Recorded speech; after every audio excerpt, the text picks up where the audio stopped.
660 News Time, 11:56. Time for the 660 News Weekend Business Report. I'm Chris McCusker. Investing for retirement is not a one-size-fits-all. It depends on your age, in part, but it also depends on whether you're a man or a woman.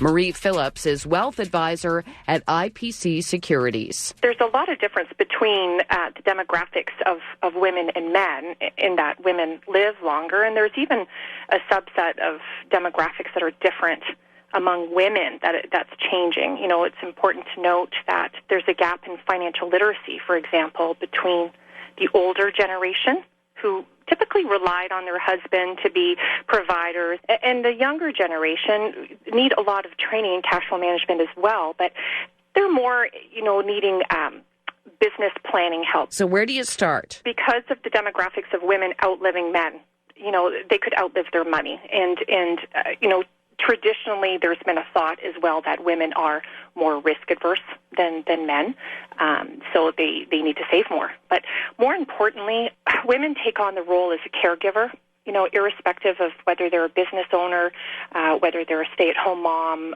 that kind of thing. So, and because of this, they end up being out of the workforce a lot longer. There's actually a lot to consider, isn't there? What I really see a lot, especially in the older generation, is that women forget about certain things. Like I'll interview one of my clients and we'll go over their cash flow planning and I'll look at it and I say, you're a grandma, right? There's nothing on here about gifts, and the process can be a little overwhelming.